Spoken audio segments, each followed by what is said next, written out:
Buenas noches, módulo uno, hermenéutica, entender e interpretar la Biblia, la clase 2, las epístolas. Estamos ya listos para dar inicio a nuestra clase y vamos a pararnos en la página del manual, la página número 9. Hay un parrafito que corresponde a la anterior párrafo, a la anterior clase de la lección uno, pero ahí iniciamos con la lectura de la unidad 2, las epístolas. Vamos a iniciar y trabajar sobre este tema de las epístolas. Vamos a ir trabajando en ello un poquito. Ahí bienvenido a todos los que ya no los vi llegar, pero ahorita ya, una vez terminando la parte de presentación, empezamos a trabajar. Ya saben ustedes que en el momento que haya alguna duda, algún comentario, puedan ayudarme a leer, prenden su micrófono. Les recomiendo que tengan esta vez la Biblia, ya de aquí en adelante, la Biblia junto a ustedes, para que puedan leer cuando se les pida que leamos. Traten de tener ahí su Biblia a la mano.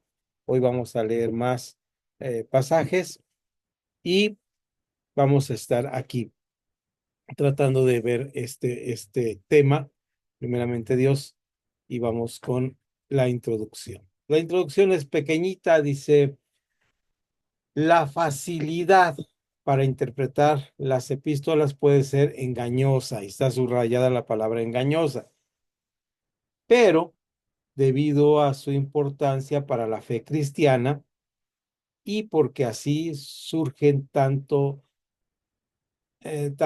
de los asuntos hermenéuticos más importantes. ¿Qué significa esta frase?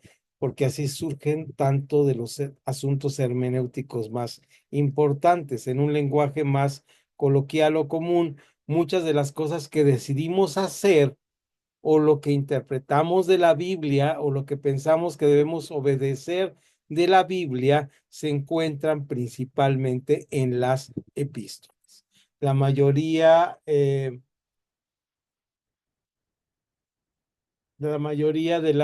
los temas que mencionaremos hoy significan de lo que tiene que ver con la conducta que nosotros como individuos, como personas, asumimos. Por eso nuestro cristianismo tiene un valor muy importante en ese sentido, porque tenemos la capacidad de actuar de manera diferente a las personas del mundo. Y esta capacidad de ser diferentes, que a veces nos dicen así cuando recién los que hemos tenido una conversión y hemos vivido esto, nos dicen: me parece que estás actuando diferente. Eh, Dice alguien aquí que se está conectando, pero no ve a nadie. Es Ivette, no sé si no tiene le voy a mandar la liga nuevamente, a ver si me permiten un segundo copiarla de aquí.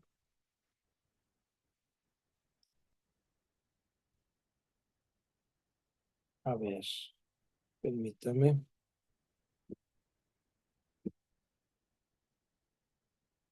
Un segundo.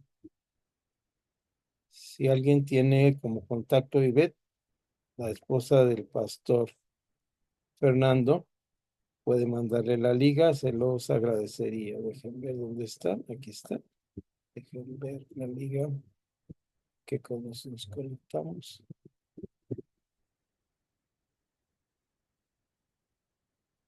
Bueno, ahí estamos ya y vamos a ver si ahí Ivette se puede conectar. Si no, vamos. Entonces nos quedamos aquí en esta parte que el asunto hermenéuticos, los asuntos hermenéuticos significan, ¿qué cosa dijimos? La parte que tiene que ver con la actuación o lo que pensamos que en la Biblia nos está hablando a nosotros. Recuerden ustedes que hermenéutica quiere decir el mensaje que recibimos, cómo transmitimos este mensaje, qué es lo que nos está diciendo la palabra de Dios. Entonces, vamos a ver si ahí nos ayuda con eso el entender mejor este pasaje. Veamos esto. Vamos a regresar al manual. Dice: vamos a usarla como modelos para las cuestiones hermenéuticas y exegéticas. Ahorita vamos a usar las dos partes que dijimos que necesitábamos para interpretar. Recordamos rápidamente la clase pasada y decimos entonces que hermenéutica es aquella parte donde interpretamos y exegética es aquella parte que dice el texto originalmente. Diciéndolo al revés, hermenéutica, exegética es que dice el texto antes de que yo lo leyera, y hermenéutica, ¿qué me está diciendo el texto a mí ahora? ¿Cómo dialogo con el texto? Entonces vamos a usar las epístolas como base para hacer esto. Así que, sin más, vamos a entrar en nuestra clase. Eh, Voy a pedir de auxilio de ustedes si alguien tiene, de las que están aquí, a nuestra hermana Ivette, que me diga si la esposa del pastor Fernando López, si ya logró conectarse. Por favor, me auxilian con esa parte de conectarse con ella si alguien la tiene. Si no, ahí nuestro grupo debe estar incorporada. Espero que esté incorporada y esté ahí. Entonces, por favor, ayúdenme con eso. Entonces, vamos directamente a seguir con nuestra clase. Entonces, aquí tenemos el punto A que vamos a analizar primeramente. Y este punto ahí nos dice la naturaleza de las epístolas.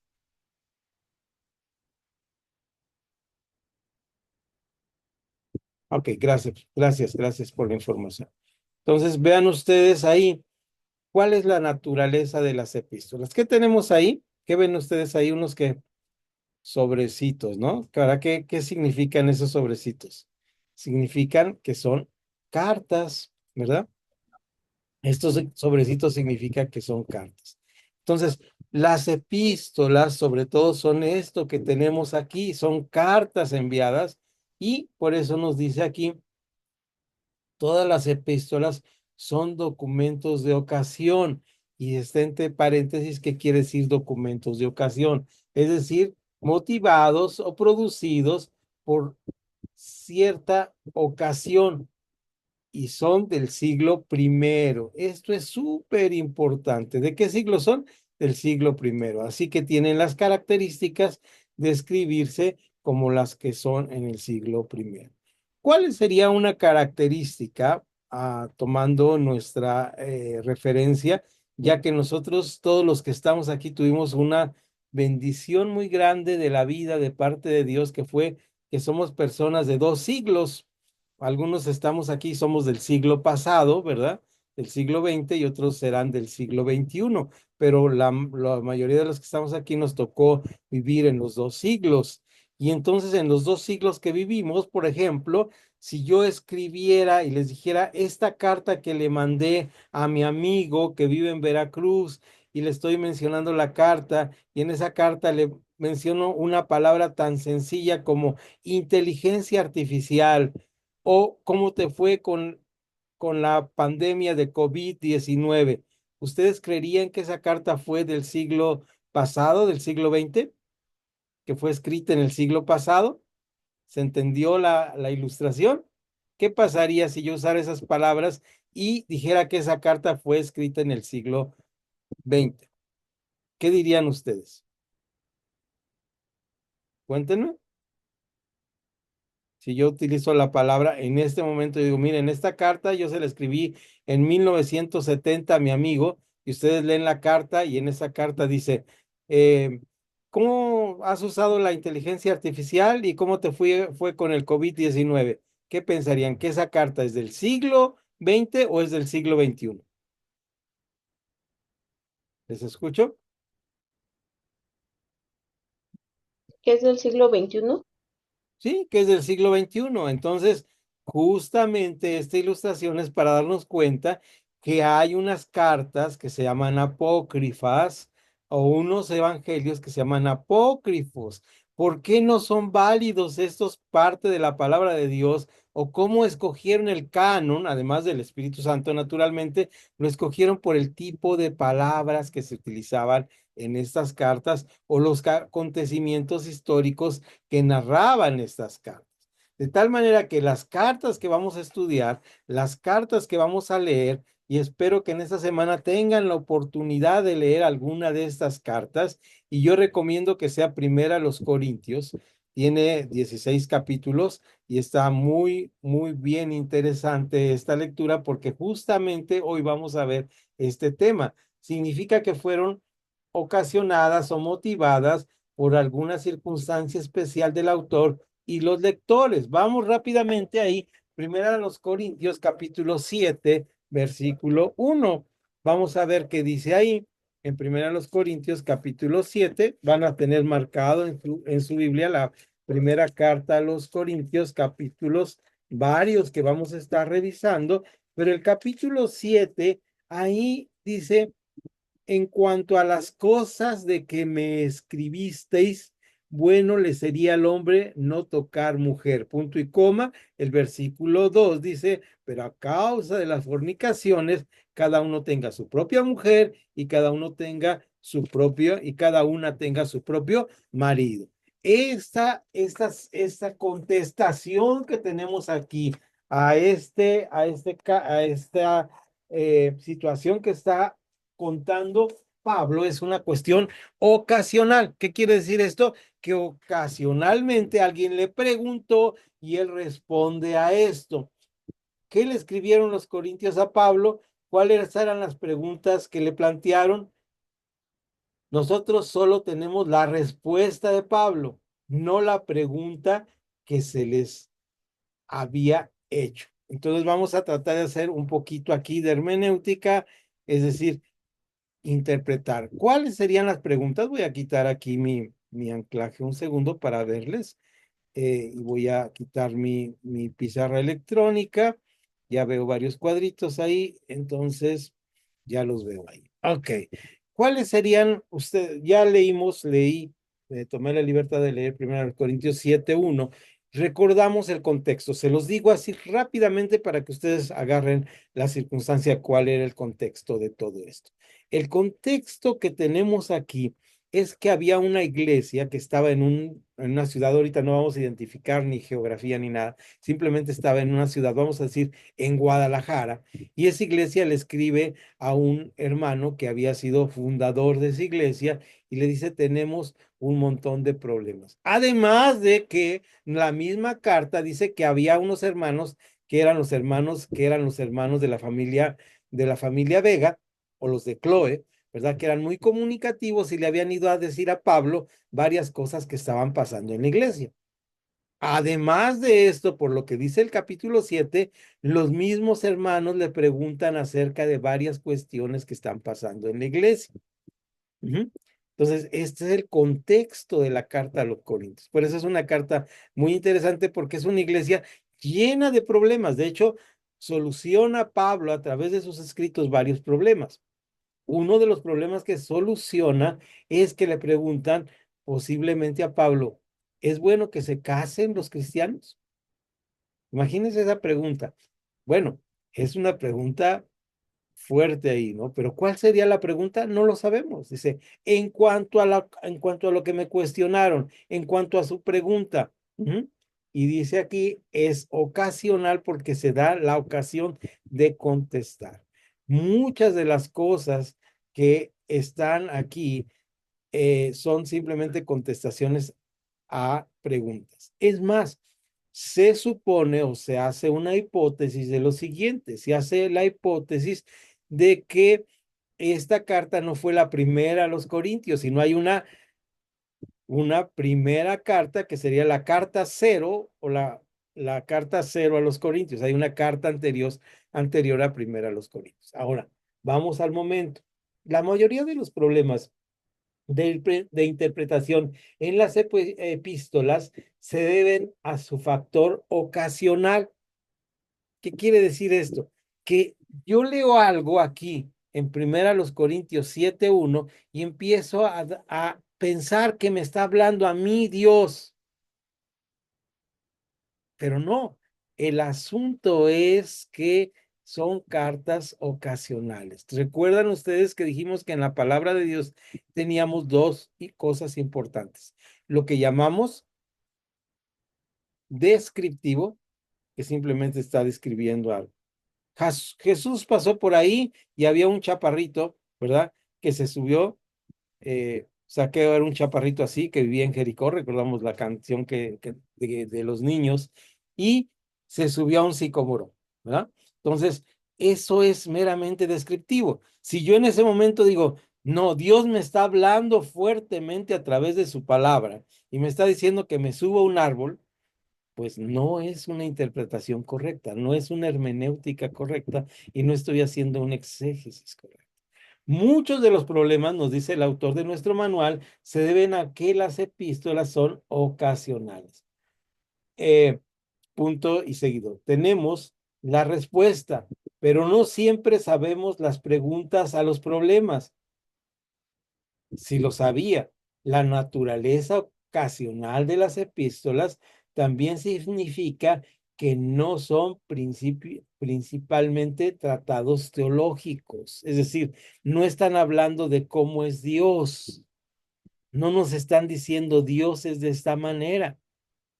Si nosotros vamos más adelante a una epístola y decimos la epístola a Tito, por ejemplo, a los que se parece mucho a la epístola a los Efesios, donde habla acerca de cómo deben comportarse los amos y los esclavos.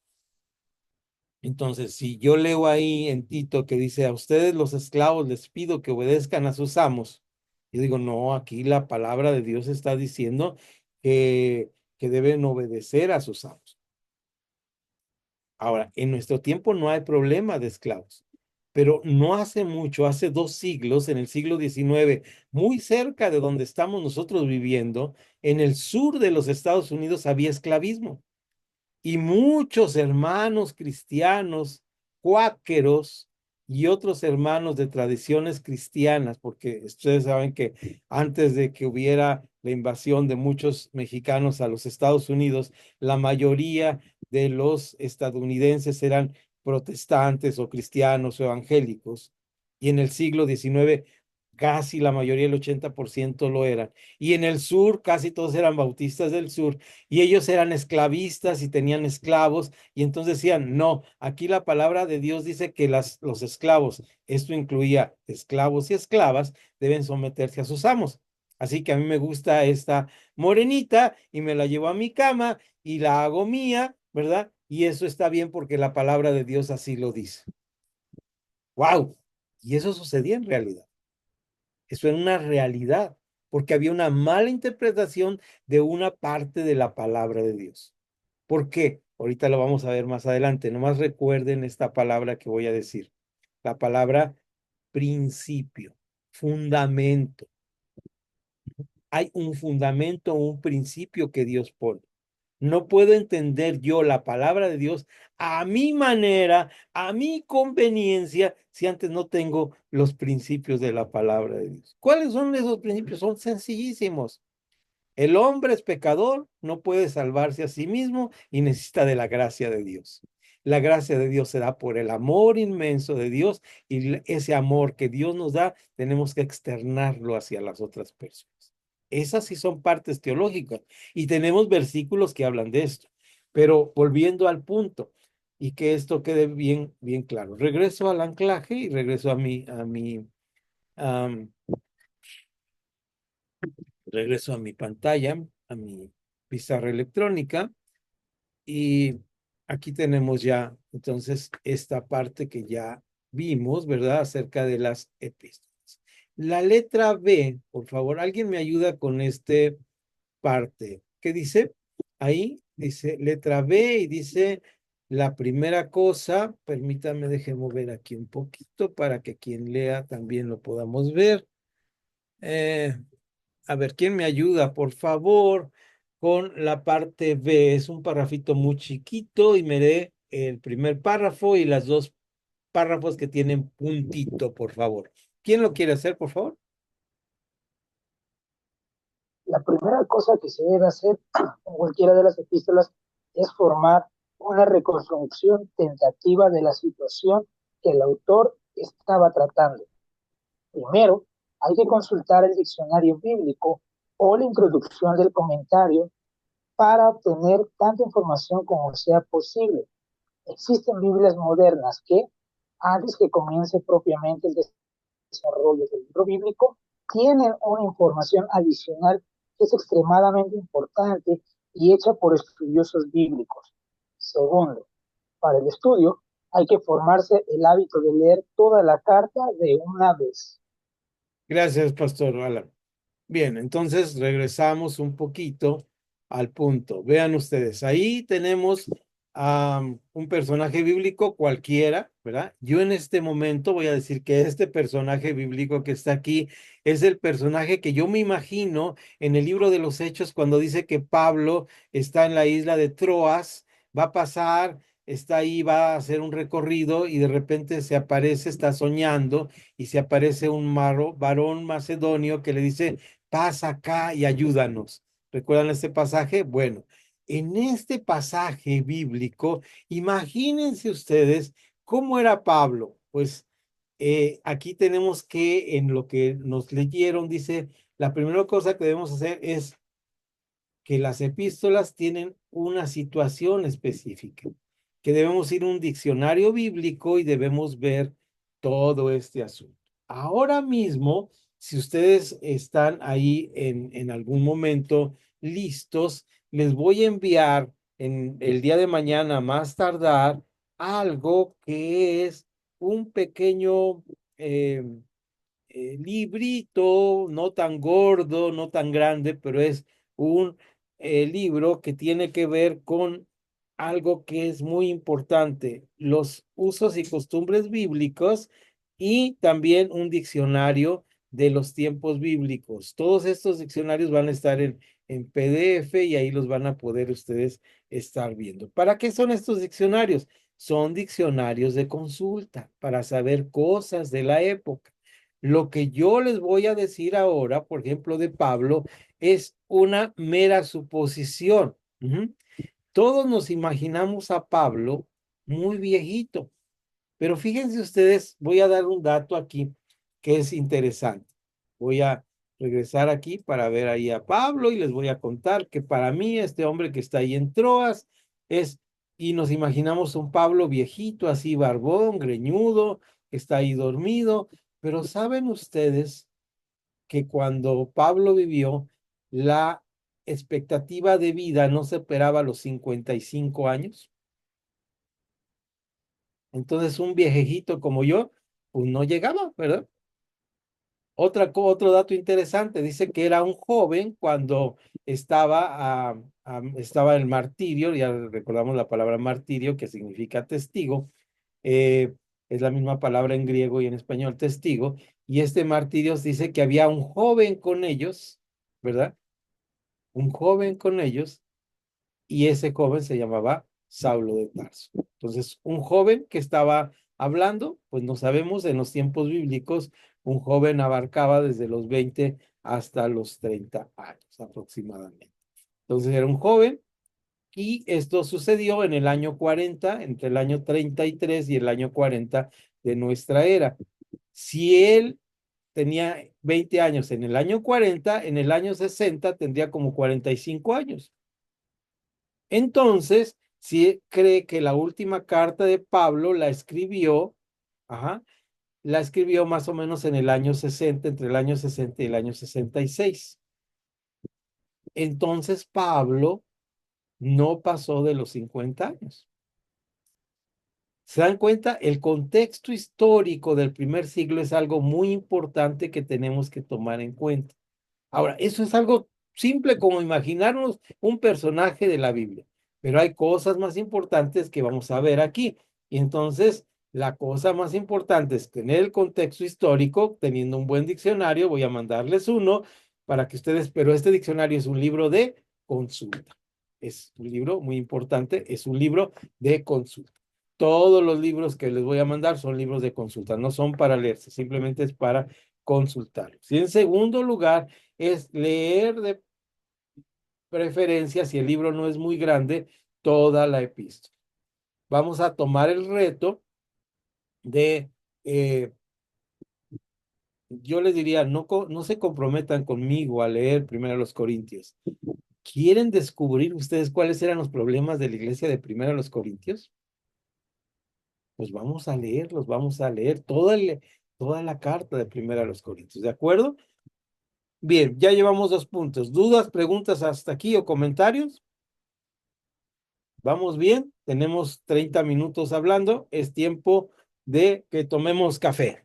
¿Ok? Entonces todos van por su café, se relajan un poquito, se rascan la cabeza, dejan el lápiz a un lado, ¿verdad? A ver ejercicios de dedos, todo lo demás, porque después de 30 minutos dejan de escuchar al maestro.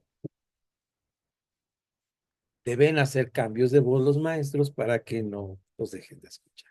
Los que están dormidos, de repente que el maestro grita, pues despiertan, ¿verdad? Entonces, ¿listos ya? ¿Ya se relajaron los dedos? ¿Todo? Ok. Tengo un mouse, con este mousecito estoy moviendo mis deditos. Bien, los que toman café, tomen café, los que toman té, tomen té. Y de esta manera pasamos al punto número 6. El contexto literario. Es importante que examinemos el contexto literario. ¿Qué significa esto? Que estamos hablando de algo muy importante. Dice aquí, aprender a pensar en párrafos es importante. Qué mal que nosotros tenemos la Biblia y pensamos que la Biblia es un... Imagínense que yo abro aquí mi Biblia para leerla y se empiezan a caer pedacitos que yo fui recortando de aquí. Algún día voy a hacer esta ilustración para predicar. No me he animado porque podría ser considerado el más grande hereje de la historia, ¿verdad? Pero imagínense que yo con una navaja Gillette o con un cúter cortara pedacitos de cada uno de los versículos que yo leo solamente o del que voy a predicar. Abro la Biblia y se empiezan a caer todos los versículos. Ujú. Nosotros tenemos eso en la Biblia. La Biblia, el libro de Primera a los Corintios, es un libro completo en dos fascículos, Primera y Segunda a los Corintios. Y este libro merece que lo leamos completo. Entonces el reto sería, si me da la curiosidad que dice Primera a los Corintios, sería leer a Primera a los Corintios. Vamos a ir rápidamente, ayúdenme ustedes a ver en sus Biblias un, eh, un pasaje bíblico. Voy a ir a este pasaje bíblico, aprender a pensar en párrafos. Voy a aprender a pensar en párrafos. Aquí tengo este pasaje bíblico. Está muy chiquito para los que me están viendo de muy lejos, pero vayan a su Biblia en el libro de Romanos. Voy a crecerlo yo aquí en mi pantalla, pero ustedes ya ven ahí que dice Romanos capítulo 12.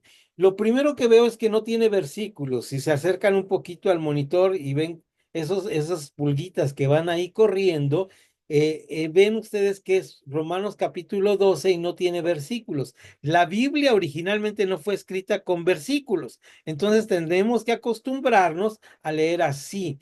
Entonces, además de que está en un libro de Romanos, que es un libro que está en 2 partes, también vemos aquí, enfocándonos en esto, que hay 3 párrafos. Hay varios versículos, pero hay 3 párrafos. Esto es muy importante. 3 párrafos que son muy importantes. Como casi no lo sabemos de memoria este libro, vemos que el primer párrafo dice de la siguiente manera, y gramaticalmente está escrito de esta manera en la traducción de Casiodoro de Reina en la revisión 60. Empecemos a trabajar. Les he dicho cosas que tenemos errores cuando hablamos y decimos las cosas. Y aquí dice, así que, hermanos, os ruego por las misericordias de Dios que presentéis vuestros cuerpos en sacrificio vivo, santo, agradable a Dios, que es vuestro culto racional. No os conforméis a este siglo, sino transformaos por medio de la renovación de vuestro entendimiento para que comprobéis, cuál es la voluntad de Dios, agradable y perfecta. Ok, lo que nos resalta de ahí es que es un solo párrafo. Si yo simplemente leo la parte de ahí que dice la renovación de vuestro entendimiento, pues esto tendría que ver con todas las cosas del mundo. ¿Qué sería la renovación de mi entendimiento? Ah, pues yo, por ejemplo, voy a quitar esto para que me vean. Yo, por ejemplo, para mí la renovación de mi entendimiento, de acuerdo a lo que yo estoy estudiando ahorita en la escuela, significa que la vida nos da nuevos paradigmas, ¿verdad? Y que hay que mover y hacer algo que se llama reaprendizaje. Eso es para mi interpretación. Para otra persona, tener la renovación de nuestro entendimiento significa que yo antes tenía la mentalidad de esclavo y ahora tengo que tener la mentalidad de libre, ¿verdad? Bueno, es una hermenéutica. Ninguna hermenéutica es incorrecta. Todas son hermenéuticas individuales que tienen que estar de acuerdo con una hermenéutica que sería una hermenéutica comunitaria. Pero una hermenéutica desde la exégesis sería pensar que Pablo durante muchos capítulos anteriormente que no hemos leído ahora, estuvo hablando a los romanos primero, en los primeros capítulos, que la humanidad había caído en pecado, que siendo pecadores, Dios había establecido una manera de salvar ese pecado por medio de los sacrificios de animales, pero que esos sacrificios ya eran insuficientes y había llegado a un momento magnífico que Pablo dice en Romanos 5, que dice, justificados pues por la fe tenemos paz para con Dios por medio de nuestro Señor Jesucristo. Ahora ya no tenemos que tener esos sacrificios. Y llega al final del capítulo 11 de Romanos, donde habla de Abraham y que esa ley de Abraham y de la ley de Moisés ya no es suficiente para salvarse y que ahora hay una nueva manera de estar bien delante de Dios. Así que nuestro sacrificio vivo ya no es sacrificio a animales, sino es cambiar nuestra mente, está diciendo a los que creen en el judaísmo, ¿verdad? A una nueva manera de pensar, que ahora la cuestión se llama por la gracia. Esta es una hermenéutica diferente. Entonces, cuando yo tomo la parte renovar nuestro entendimiento, le está hablando a unas personas que su entendimiento era que la salvación era por hacer sacrificios y por hacer algo que se llamaba la circuncisión. ¿De acuerdísimo? Entonces, vean ustedes cómo esto nos da un entendimiento diferente de la palabra de Dios. No es complicado, ahorita lo vamos a ver. Vamos a ver, muy importante, regreso a mi manual, hago este más chiquito, regreso a mi manual y vamos a esta parte. Dice párrafos. Hay que hacer dos cosas. Arriba hicimos dos cosas, aquí hay que hacer dos cosas para el contexto literario. En pocas palabras, decir el contenido de cada párrafo. El contenido de Romanos es, ya lo podríamos ver, no vamos a predicar aquí, pero está clarísimo ahí que el contenido de Romanos, fíjense, les los voy a dar el resumen. Ya les di el resumen del primer párrafo. El siguiente párrafo, el contenido, digo pues por la gracia que me es dada, que cada cual entre vosotros que no tenga más alto concepto de sí que el que deba tener. Es decir, que Cristo es el fundamento de todo lo que estamos haciendo y de esta manera llegamos a la manera de pensar que somos libres y aparte para no estar bajo la ley. Y esto nos lleva a una ética, a un estilo de vida, a una moral tan importante que nos dice el último párrafo: el amor se hace sin fingimiento, aborreced lo malo, seguid lo bueno, amados los unos a los otros con amor fraternal, en cuanto a honra, preferidos los unos a los otros, en lo que requiere diligencia, perdón si leo mal, pero no alcanzo a ver y lo estoy diciendo de memoria, no perezosos, fervientes en espíritu, sirviendo al Señor, gozosos en la esperanza, sufridos en la tribulación, constantes en la oración, compartiendo para las necesidades de los santos, practicando la hospitalidad. Y termina este capítulo diciendo: no seas vencido por lo malo, sino vence al mal con el bien. Y esa parte de que si tu enemigo te hace algo antes, al darle vergüenza, ¿no? Ya interpretamos ese en la clase pasada. Así que ya somos ahora unos expertos exégetas y hermenéuticos comunitarios del libro de Romanos capítulo 12. Pero vamos a nuestro manual, por favor, y ahí nos marca una lectura. Alguien prepáreme la lectura, dice, ya hicimos el resumen del contenido de cada párrafo. En una o dos oraciones trate de explicar por qué el autor dice esto precisamente de este punto. Lo que yo estuve haciendo con Romanos capítulo 12, y vamos a poner un ejemplo ahora. Vamos a 1 Corintios, capítulo 3, versículo 5 al 9. ¿Alguien lo tiene? ¿Me lo puede leer?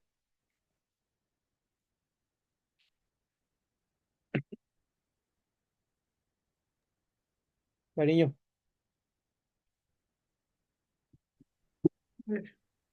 ¿Qué pues es Pablo y qué es Apolos? Servidores por medio de los cuales habéis creído, y eso según lo que a cada uno concedió el Señor. Yo planté, Apolos regó, pero el crecimiento lo ha dado Dios. Así que ni el que planta es algo, ni el que riega, sino Dios que da el crecimiento. Ok, entonces gracias, hermanas. Ahí lo que nos acaba de leer, hermana Cira, es que estamos hablando de una circunstancia donde hay varias personas que están haciendo el trabajo. Son consiervos. Ujú. Son dos que está mencionando aquí, ¿verdad? Ese es el contenido y trata del carácter y la fundación de los líderes sobre los cuales están peleando. ¿Por qué? Porque dice que he escuchado de parte de los hermanos, es el contexto que no leímos, es gracias, amor. He escuchado de parte de los de Chloe que hay divisiones entre ustedes. Unos dicen unos dicen soy de Pablo y otros dicen yo soy de Apolo, ¿verdad? Entonces, vean ustedes, aquí es un problema y este es el contenido. Entonces, el contexto literario nos da esto. Ahora vamos a ver el texto del capítulo 3, pero ahora del verso 10 al 15. ¿Alguien lo tiene, por favor, que nos lo lea?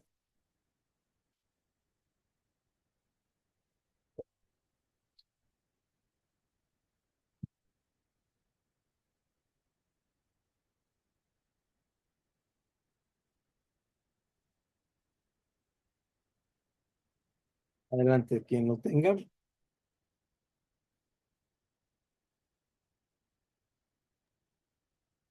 Conforme a la gracia de Dios que me ha sido dada, yo como perito arquitecto puse el fundamento y otro edifica encima, pero cada uno mire cómo sobreedifica, porque nadie puede poner otro fundamento que el que está puesto, el cual es Jesucristo.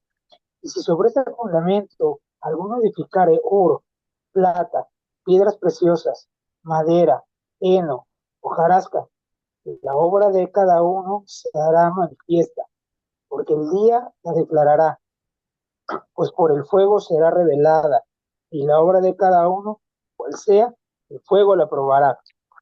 Si permaneciere la obra de alguno que sobreedificó, recibirá recompensa. Si la obra de alguno se quemare, él sufrirá pérdida, si bien él mismo será salvo, aunque así como por fuego. Ahí este pasaje ha prestado confusión para pensar que nosotros estamos teniendo que hacer cosas buenas en la vida y que las cosas buenas que hagamos nos van a dar como una edificación, un premio importante. Pero dice aquí el manual, y yo estoy en parte de acuerdo con él, que lo que se edifica es la iglesia. Lo que Pablo y Apolos están edificando es la iglesia. No, de ninguna manera, no hay un indicio de que Pablo haga referencia a la manera como cada cristiano debe edificar su propia vida en Cristo. Es decir, no hay como un premio para quien tiene un certificado mayor, ¿verdad? No nos van a dar un diploma donde dice, no, Nahum Vega sacó más puntos y tiene 9.8 y entonces este va a ser el que más le vamos a dar acá en el cielo. Ujú. A veces se ha leído este pasaje de esta manera. Parece que el contexto que nos está hablando aquí, el pasaje no nos está hablando de esto. No es malo que pensemos así, ¿eh? A veces vale la pena pensar de esta manera y si alguien predica de esta manera, no le digamos que está mal. Simplemente el contexto no nos está dando el permiso de decir esto. ¿Se dan cuenta? Y este ejemplo lo pone el manual para que nos demos cuenta que tenemos que siempre estar pensando en el contexto literario. Ujú. El contexto literario va a ser muy importante, porque si no podemos hacer una mala interpretación de este pasaje y decir, cada quien va a edificar su vida y al final, pues ni modo, se va a quemar lo que no sirve y va a permanecer lo que sirve y en base a eso allá en el cielo nos van a dar una piedrecita blanca y todas estas cosas que en parte es simbólico, en parte es real, pero sobre todo no lo conocemos. y no podemos arriesgarnos a estar hablando cosas que no conocemos. Lo real es que hay un pasaje en 1 Corintios capítulo número 3 que dice que había división en las iglesias y que debemos edificar la iglesia de Cristo sobre diferentes fundamentos. Y cada uno de nosotros debemos edificar sobre esto, y a veces nosotros edificamos sobre la iglesia de Cristo hojarasca. ¿Cuáles serían las hojarascas que podemos edificar sobre la iglesia de Cristo y no piedras preciosas? Nuestro mal testimonio, nuestras envidias. Ujú. Es una interpretación diferente, pero al fin y hermenéuticamente podríamos hablar de esto, ¿no? El que yo sienta la envidia, el que yo hable de otro hermano. Todo esto es edificar la iglesia de Cristo sobre qué cosas, sobre hojarasca. Vamos adelante. Gracias por la lectura. Gracias. Y entonces, eh,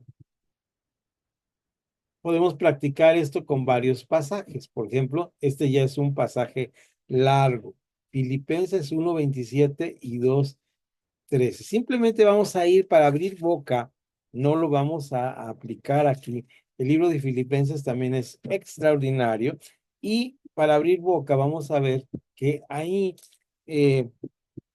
los párrafos de este libro de los Filipenses, les voy a marcar aquí, si quieren, agréguenlo ahí a sus notas, al lado derecho tenemos un poco de espacio. Filipenses nos habla a partir del verso 12 del capítulo 1 de una parte muy importante. ¿Qué es la parte importante? Quiero que sepáis, hermanos, que las cosas que me han sucedido han redundado más bien para el progreso del evangelio, de tal manera que mis prisiones se han hecho patentes en Cristo en todo el pretorio y a todos los demás. Pablo ya está, iba a decir viejito, pero dijimos que en ese tiempo viejito era como de 50 años. Y los que tenemos 65 decimos es jovencísimo, 50 años. Yo sé que los que tienen 20 dicen es viejísimo, 50 años. Pero Pablo está ahí y fíjense bien, el pretorio era el lugar donde juzgaban a los que iban a condenar a muerte, era un patio donde esperaban la muerte. Él estaba en una situación de cárcel esperando que le diga el emperador, te vas a morir. Pero esto ha redundado en beneficio de los demás. Y en este sentido, él tiene una actitud de humildad de tal manera que llega a decir en Filipenses 1:27,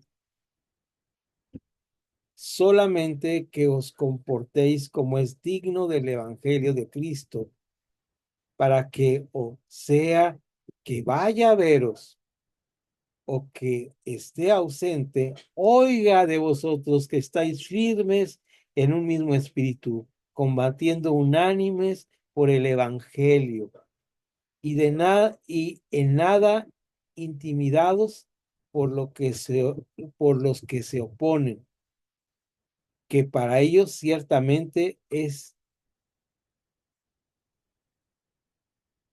indicio de perdición, mas para vosotros de salvación, y esto de Dios.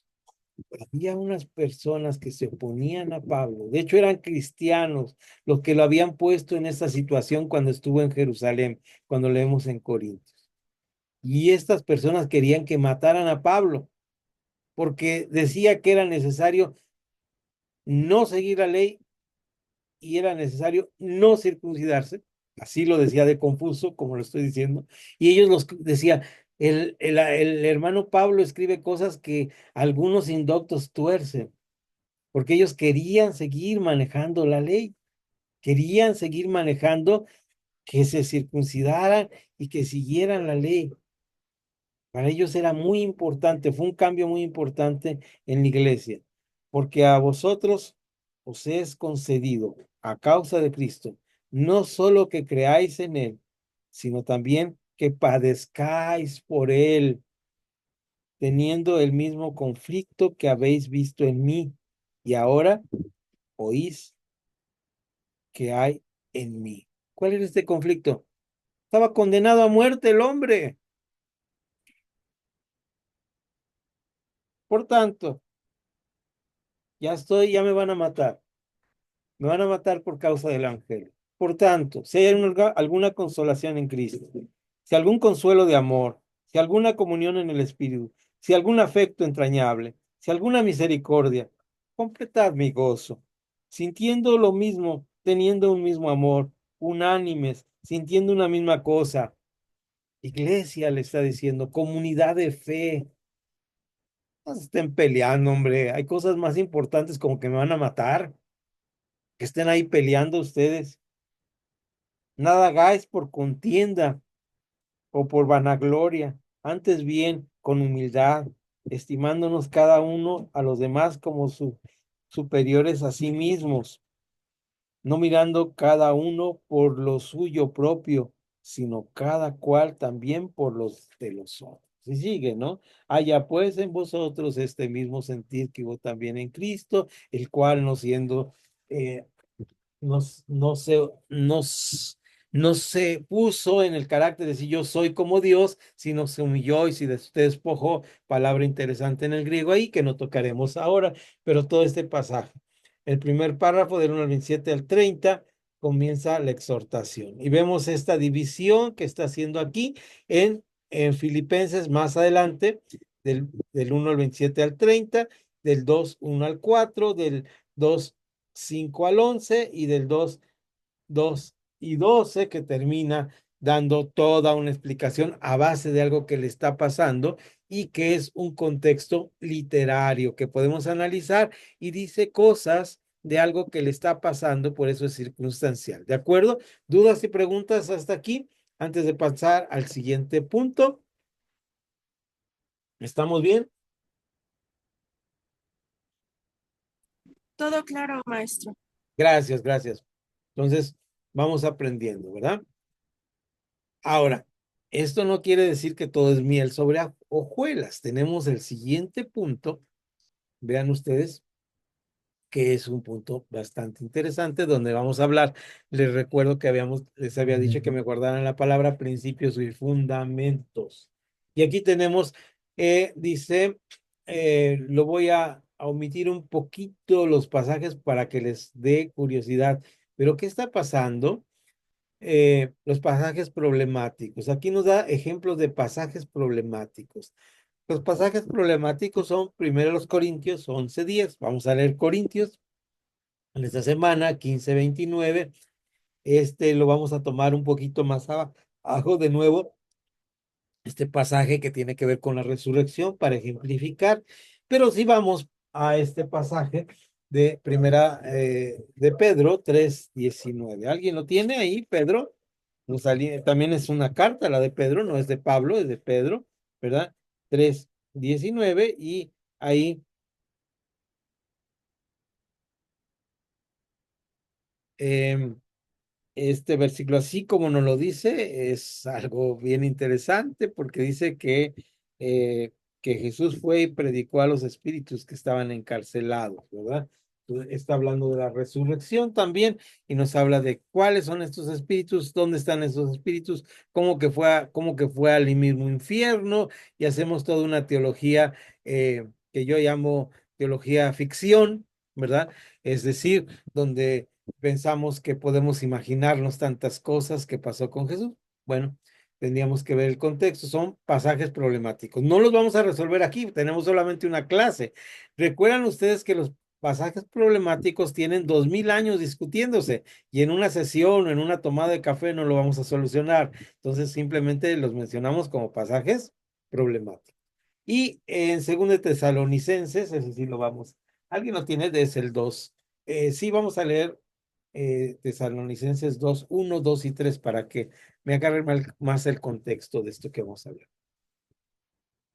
Y por favor, mientras la persona prepara esta lectura, quien lo vaya a tener, me prepara alguien la lectura del primer punto, del segundo punto, otra persona de ustedes, de los alumnos, el tercer punto, otra persona y el cuarto punto, otra persona. No nos vamos a detener en esta lectura, en los pasajes bíblicos, yo les voy a ayudar con eso. ¿Ok? ¿Tiene alguien 2 Tesalonicenses?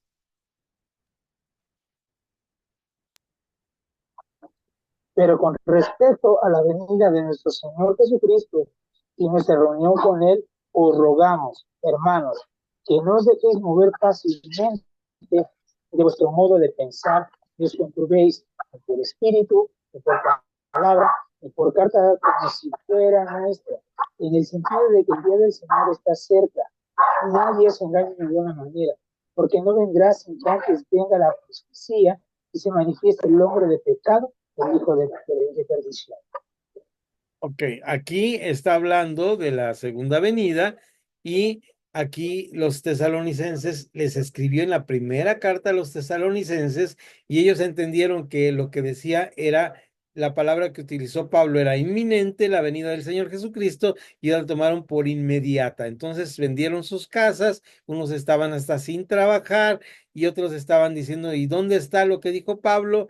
Fue mentira. Entonces aquí les da una regañadita y les dice estas palabras que encontramos aquí, ¿verdad? Entonces son palabras problemáticas y todo, sobre todo, son momentos donde la venida del Señor está cerca, es inminente, ¿verdad? Pero hasta ahora no ha sido inmediata. Un buen punto en esto que yo he usado es, eh, me han dicho, hermano, ¿y usted qué piensa de la venida, de la segunda venida? Pues la recordamos en la Santa Cena. ¿Recuerdan ustedes que siempre cuando termina la cena del Señor o la mesa o la misa del Señor, que es la palabra latina para mesa o misa del Señor o la Santa Cena, nosotros decimos, sí, Señor, ven pronto, ¿verdad? Y cuando decimos, sí, Señor, ven pronto, no quiere decir que el Señor ha tardado como algunos tienen por tardada su venida, sino Dios en su infinito amor y en su infinita misericordia amaba, ¿saben a quién? A mis nietecitas y querían que fueran salvos, querían que existieran. Él sabe cuántas personas van a ser salvos, hasta que se cumpla la plenitud de los gentiles. ¿Y cuándo es eso? Solamente está en la mente del Señor. Pero es inminente que el Señor viene. Es una realidad que cada uno de los cristianos debemos creer. Bien, como dijimos, vamos a ver aquí, voy a pedir que lea la primera persona, me voy a detener ahí y luego voy a pedir que la segunda persona lea, me voy a detener ahí y así lo vamos a hacer. ¿Quién lee el primer punto?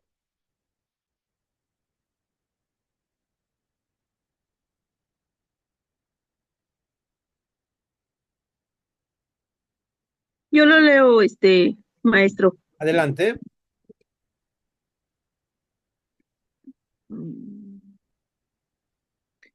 El primer punto dice, en muchos casos, la razón de que sean difíciles esos textos es que no fueron escritos para nosotros.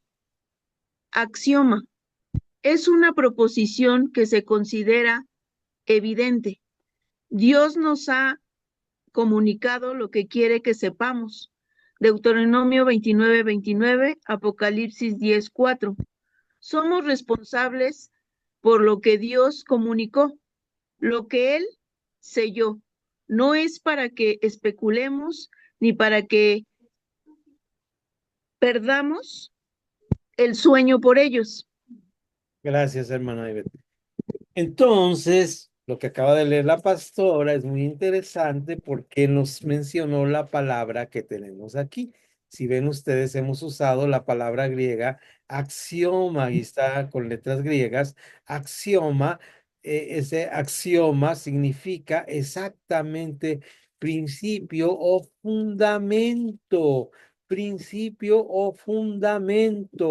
¿verdad? Y entonces debemos recordar, ¿qué dice Deuteronomio 29:29? Dijimos que era el texto del teólogo y dice, las cosas que he manifestado es para que las obedezcan. Las cosas ocultas pertenecen solamente al Señor nuestro Dios. Eh, y tenemos ahí ahora también Apocalipsis 10:4. Dice, cuando los 7 truenos hubieron emitido sus voces, yo iba a escribir, pero oí una voz del cielo que me decía, sella las cosas que los 7 truenos han dicho y no las escribas. ¿No? esa parte no podemos especular, ¿verdad? Están ahí para que se especulen. Y entonces es esto que llamamos principios o fundamentos, y aquí regreso un poquito a hablar sobre esto en un pasaje donde este principio fundamento lo habla el Señor Jesús. ¿Dónde se encuentra este pasaje? Vamos a recordarlo de memoria, no vamos a la Biblia. Se encuentra en el Evangelio de Mateo, en el maravilloso capítulo 19, donde en el capítulo 19 dice que había unos enemigos de él que querían tentarle acerca de algo que tenían como práctica y escrito en la ley, que sabían y estaban seguros que Jesús no iba a aceptar. Y le preguntan, ¿cómo ves que Moisés nos permitió? Y en la versión amablemente que escribió Casiodoro de Reina y en la revisión que tenemos 60, dice, nos permitió dar carta de repudio, ¿verdad? Ujú. Y en la palabra griega dice, nos permitió, y la palabra es como cuando usted toma algo para sonarse la nariz y después lo tira en el bote de la basura. Desechar a la mujer. Ujú. ¿Cómo ves, Jesús? Tú que te reúnes con mujeres, tú que permites que las mujeres estén en tus reuniones, ¿cómo ves esto? Y dice el versículo 8, si no me equivoco, es 19:8, dice, por causa de la dureza de vuestros corazones, y dureza de vuestros corazones es una palabra sola en griego, y significa un corazón que se está echando a perder, podrido, como el bistec que dejó usted por olvido en la alacena y no lo sacó al refrigerador y huele mal, así está el corazón, no solamente duro, sino echado a perder, de por causa de la dureza de vuestro corazón, Moisés permitió esto. Y dice al final del versículo 9 de Mateo 18, si no me equivoco, la citación que estoy dando, si no verifiquen y confirmen, dice, pero en el principio, fundamento no fue así. A esto le conocemos en teología como lo axiomático de Dios. Hay cosas fundamentales de Dios que son principios y son los principios que nosotros debemos buscar al leer la palabra de Dios. ¿De acuerdísimo? Vamos al quién tiene la lectura del 2, por favor. Salud. Bless you. Muy a menudo el propósito de todo el pasaje está a nuestro alcance. Hay que aprender a preguntar. Ya Sí, me hasta dijo ahí, que hermana Sila, gracias. Si quiero, ahorita me lees el 2, quédate ahí abierto, nomás comento algo rapidísimo. Dice, sí. el propósito, es decir, está a nuestro alcance. Ahí está. El pasaje nos está diciendo cuál es el propósito. No tenemos que inventar ni nada. Ahora sí el 3 que complemente esto. Sigue leyendo, por favor, hermano. Sí. Hay que aprender a preguntar lo que se puede decir con certeza sobre un texto, aquello que es posible, pero también puede ser incierto. Aquello que es posible, pero también puede ser incierto. Entonces, ¿cuáles pasajes tienen estas características? Muchos pasajes tienen estas características, ¿verdad? Pero nosotros tenemos que ver lo que está al alcance y tiene respuesta, y lo que no está al alcance y no tiene respuesta, lo dejamos de ese tamaño. Recordamos rápidamente Deuteronomio 29:29, y hemos aprendido algo más hoy del famoso Apocalipsis capítulo 10, versículo 4. Él iba a escribir lo que estaba escuchando de estas terribles voces, imagínense, unos tremendos truenos que estaban escuchándose. ¿Qué no? ¿Y a poco no nos dan ganas de repente decir, ay, quería revelar Dios ahí? Como que me gustaría. ¿Por qué no alguien escribe segunda de Apocalipsis para que nos diga muchas dudas que tenemos? Porque no, lo que tenemos es suficiente, con eso que obedezcas es suficiente. Otra persona que me lea, por favor, el último punto. Para tales pasajes hay que consultar los comentarios. Los textos como 1 Corintios 15:29 deben servir para hacernos sentir humildes. No debemos sonrojarnos por usar esta expresión. Es posible que eso signifique o que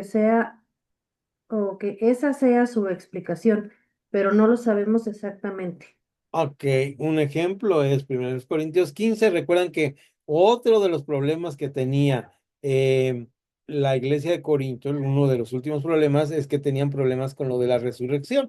Algunos no creían o decían, no, eso es como fantasioso. Yo creo que Jesús no resucitó. De hecho, es la raíz de muchas herejías que tenemos sobre Jesús y sobre muchas religiones.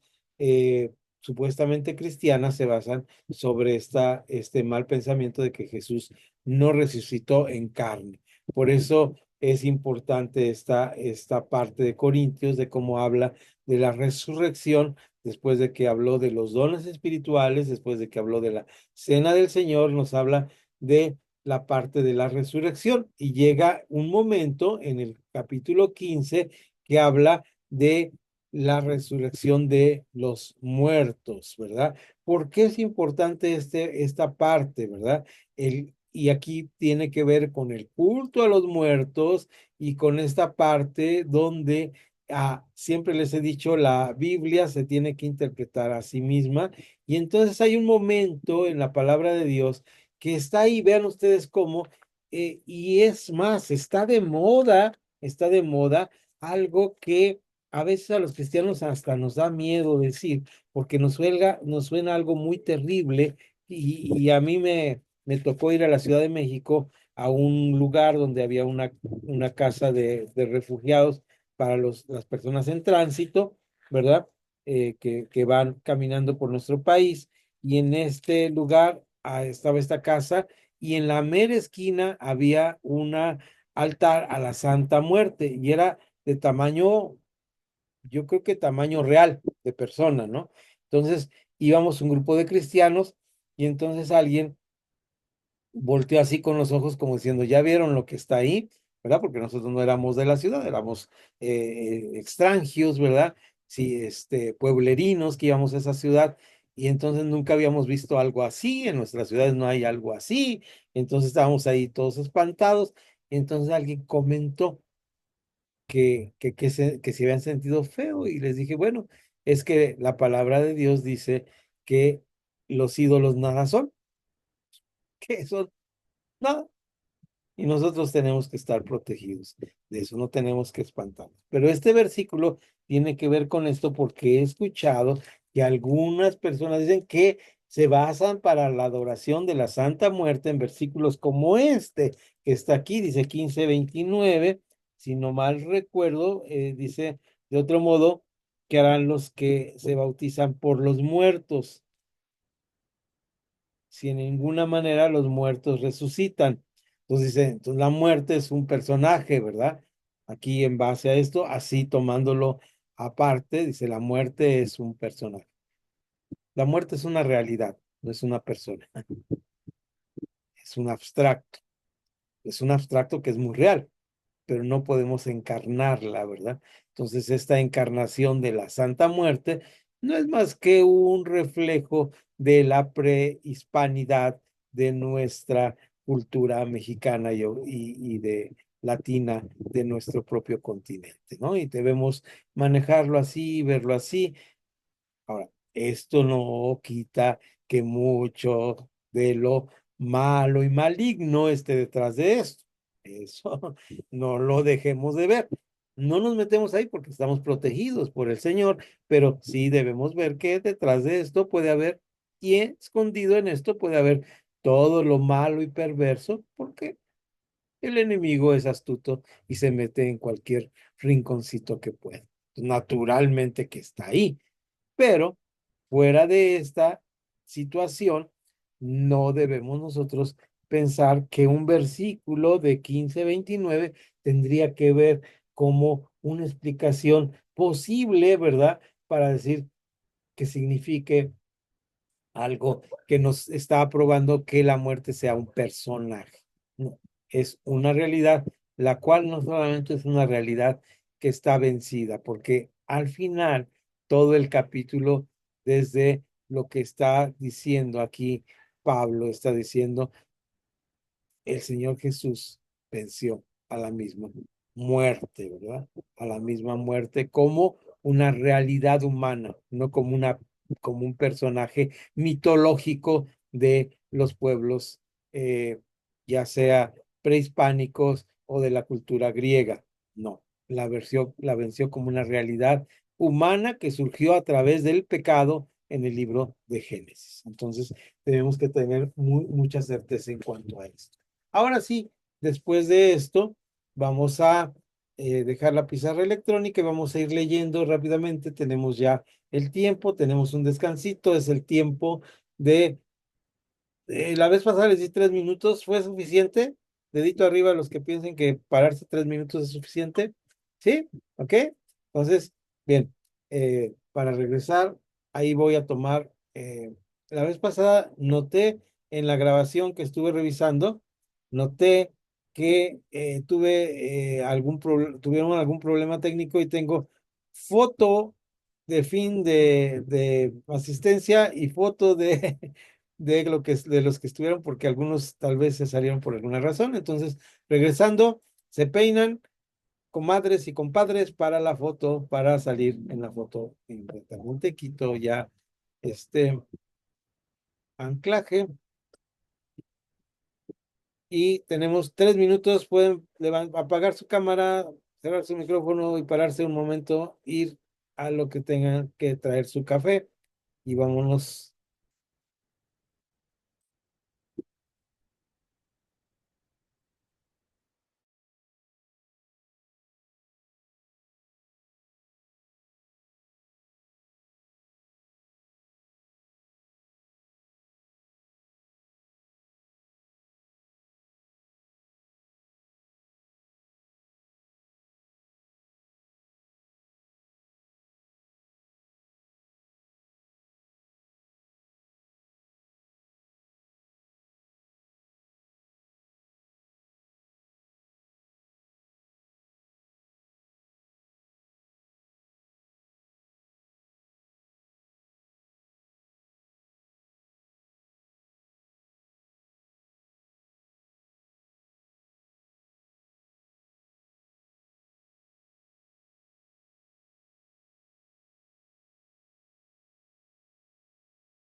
Muy bien, muy bien. Regresamos, por favor. Todos vayan ocupando su lugar. Ya se pusieron de pie un momento. Fueron por su café. Y nos paramos en la página 10. Abrimos nuestro manualito en la página 10. Y eh,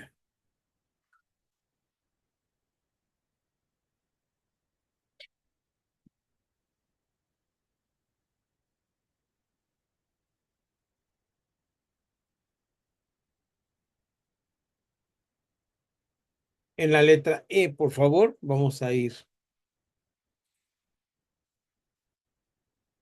revisando esta parte de la hermenéutica, por favor, que tenemos que ir revisando. Vamos a ir leyendo y revisando, por favor, esta, esta parte.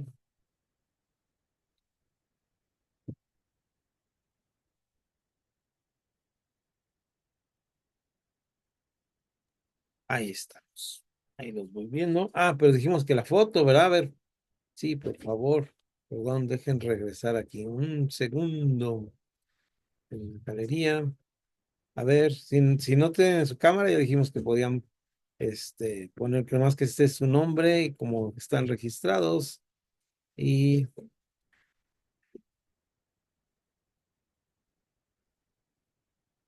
bien, los que no pueden prender, como ya nos informaron, ahí estamos ya listos. Voy a buscar mi fotografiador. Oh, está de este lado. Ahí estamos, listos a la una. Sonrían, no se enojen conmigo. Y ahora, una, dos, esos. Ahora sí ya pueden cerrar su cámara. Ya los tengo acá. Listos. Bien, dijimos que estábamos trabajando sobre la página número 10, la letra E, la cuestión hermenéutica. Es decir, la hermenéutica es qué me dice el texto ahora a mí. La exégesis es qué dijo originalmente. La hermenéutica es qué me dice ahora el texto a mí. ¿Qué significa este texto para nosotros?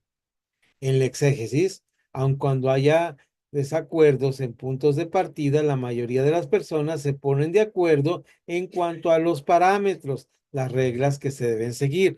Hay todas unas reglas de la exégesis, las vimos superficialmente, pero si alguno tiene interés en lo particular, me escribe y me dice, quiero el manual de exégesis bíblica de el señor, el gran maestro don René Padilla, y con mucho gusto lo mando y lo leen y lo platicamos en lo particular. No lo vamos a ver aquí porque ya vamos a tener una clase especial sobre este manual que se va a llamar Hermenéutica y Exégesis Comunitaria, ¿verdad? En los cursos que va a dar nuestro trabajo que hacemos de dirección ministerial en las clases B más adelante. Pero entonces ya van a poder adelantar con esto. No parece existir tal acuerdo de parámetros para la hermenéutica, es decir, aquí llega una parte difícil donde hay que decir, cada uno, como cuando di el ejemplo del mensaje que le mando a mi esposa, que traiga un vaso de agua, ¿verdad? Cada uno va a interpretar de manera distinta, ¿verdad? No hay, de alguna manera, eh, no hay que admirarse ante las tantas diferencias entre los cristianos. Lo asombroso es que no haya más diferencias de las que en realidad existen. Eso sí sería maravilloso que hubiera más diferencias. Es decir, tenemos que darnos cuenta que la cuestión hermenéutica es una cuestión bastante complicada, mis estimados hermanas y hermanos.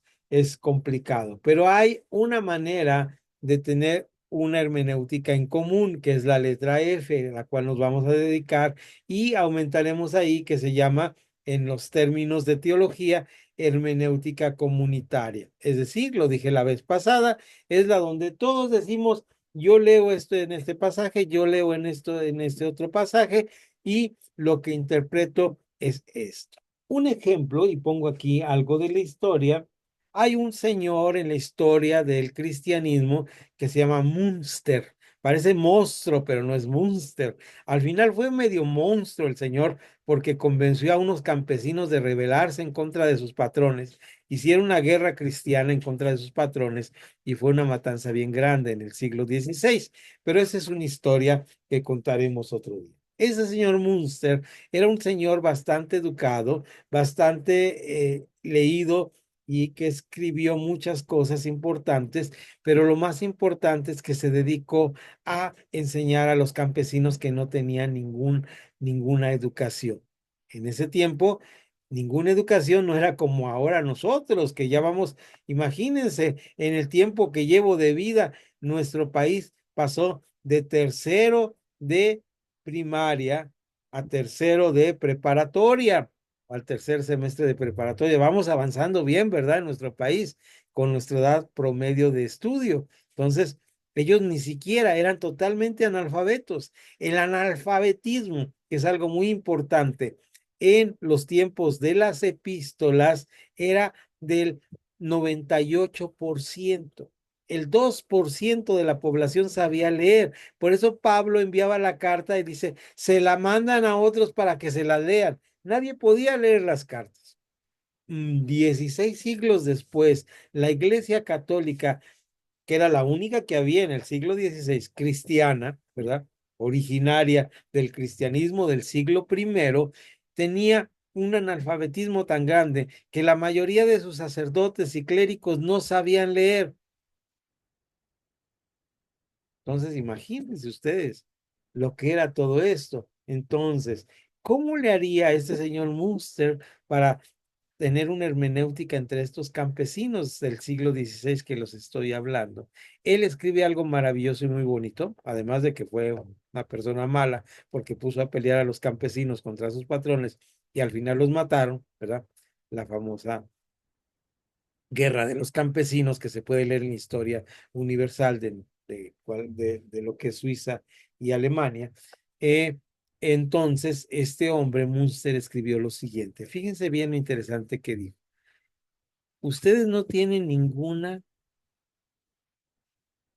educación, no son letrados, pero tienen algo más importante, el Espíritu Santo que les dirige para saber lo que el Señor quiere hablar a sus corazones. Y si lo compartimos en comunidad, vamos a tener la verdad, la verdadera interpretación de la Biblia. Y esto lo decía en cuanto a que estos hermanos que se les había predicado el Evangelio, por 1000 años no se había hecho bautismo de adultos. Y estos hermanos que no habían hecho bautismos de adultos, de repente dicen, ¿sabes qué? Aquí en Mateo 18, 19 dice, el que creyere y fuere bautizado, no pueden creer un niño. Entonces, debemos bautizar a los adultos. Eso se llama hermenéutica comunitaria. Y Münster dice estas maravillosas palabras. Lo que tenemos aquí es la guianza del Espíritu Santo. Así que lo que tenemos como hermenéutica comunitaria, primeramente, es la guianza del Espíritu Santo. ¿Cómo lo vamos a hacer para saber que lo que estamos interpretando es porque el Señor nos está hablando de la misma manera? Recuerden este pasaje tan importante de la hermenéutica comunitaria que se da en el libro de los Hechos capítulo 15 con el concilio que llamamos así llamado concilio, no fue un concilio, así llamado concilio de Jerusalén. Tenían un problema grandísimo, este problema grandísimo era que unos hermanos querían circuncidar a otros para hacer y que siguieran la ley y ellos llaman a Bernabé y Pablo, va Bernabé y Pablo a Jerusalén para conciliar este tema. Y el versículo maravilloso, no lo recuerdo ahora, pero está en el capítulo 15 de Hechos, dice, nos pareció bien al Espíritu Santo y a nosotros que solamente se guardaran estas cosas. Entonces, esta es la hermenéutica comunitaria. ¿Se dan cuenta? Donde nos ponemos de acuerdo, pero guiados bajo qué? Mi propio criterio, mi propia vanagloria, mi propio egoísmo. No, la guianza del Espíritu Santo. Importante la neumática o la espiritualidad en nuestras vidas al leer la palabra. Leamos, por favor. Dice, le ponemos al texto nuestro sentido común y aplicamos lo que podemos a nuestra situación. Lo que no parece tener aplicación se deja simplemente en el siglo primero. Primera Timoteo 4:13 y segunda Timoteo 4:13 y 2:3. ¿Alguien lo tiene para saber qué era la situación en el siglo primero?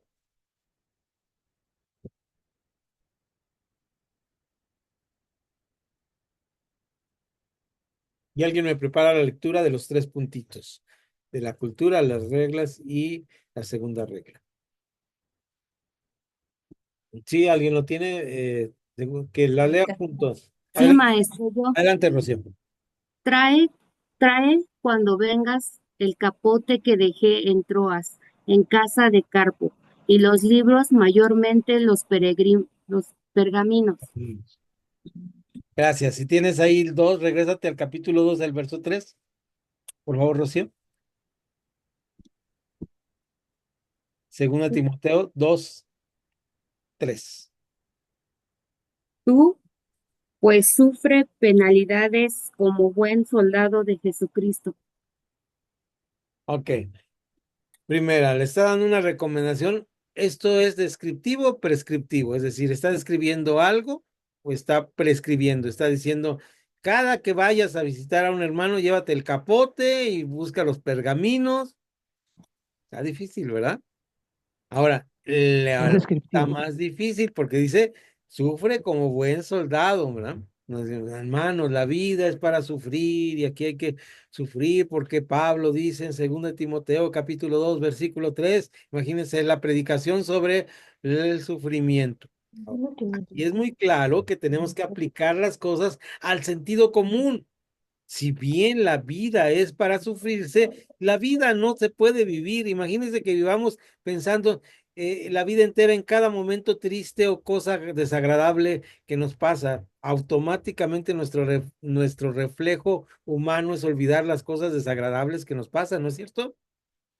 Entonces, nosotros debemos vivir la vida, ¿cómo se dice en muchos hermanos que me saludan y me dicen, ¿cómo estás viviendo? Me dicen algo maravilloso, dicen victoria. ¿Verdad? Y yo digo, me causa un estremecimiento a mí cuando dicen eso, porque allá en mi tierra la victoria es una cosa que venden en unas botellitas así con color, este, no se están refiriendo a eso, hermanos, no, que están victoriosos la vida de Cristo. ¿Se dan cuenta ustedes? Eso es importantísimo. Ahora bien,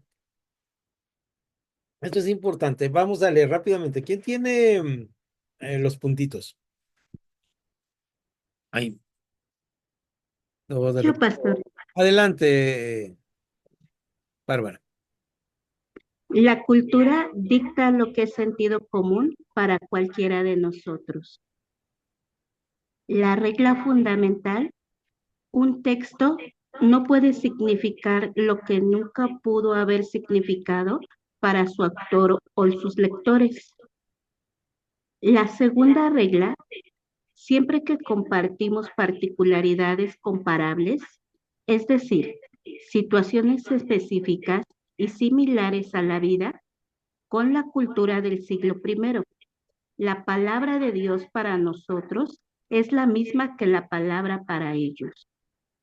Gracias, Bárbara. Entonces, estas partes son importantes, así tan claras como se leyeron, tenemos que ver cuando interpretamos la palabra de Dios. Ujú. Y en base a esto, los pasajes difíciles, los pasajes por mero sentido común, damos cuenta que estas partes son importantes para la interpretación. Así de sencillo. A veces nos podemos encontrar con pasajes que dudamos si era del siglo I o no. Y a veces encontramos pasajes, aquí quiero decir algo, que por años la iglesia utilizó como pasajes para usar ciertas reglas o costumbres. Uno de esos pasajes es aquel donde Pablo dice que le pide a la mujer que se cubra la cabeza para orar. Cuando yo era niño, si usted llegaba a mi iglesia, la iglesia Gilgal, allá en Zacualpan 30, en el Distrito Federal, donde asistió el apóstol Moisés cuando éramos jóvenes y bellos y ricos, cosas de las cuales ya carecemos. En ese tiempo, si usted llegaba a esa iglesia y estaba con la cabeza descubierta como mujer, ¿qué creen que hacían? Le ponían una cosa en la cabeza. Era la costumbre y se basaban en un versículo bíblico que era del siglo I. Ahora, lo vemos ahorita rarísimo, sí, pero en ese tiempo se veía como algo normal. ¿Se dan cuenta? Eso es extraordinario porque los usos y costumbres de la iglesia van cambiando. No nos vamos a detener ahí, simplemente voy a dar a esa iglesia. Tenemos que tener cuidado de hacer bien la exégesis para que tengamos confianza que nuestra situación y particularidad son en verdad comparables con las de los primeros lectores. Primera a los Corintios, regresamos a Corintios, por eso vamos a leer Corintios, y vean ustedes este capítulo 6. Es interesante. Bueno, ya no sé qué me gusta más, primero Corintios, segundo Corintios, pero dice,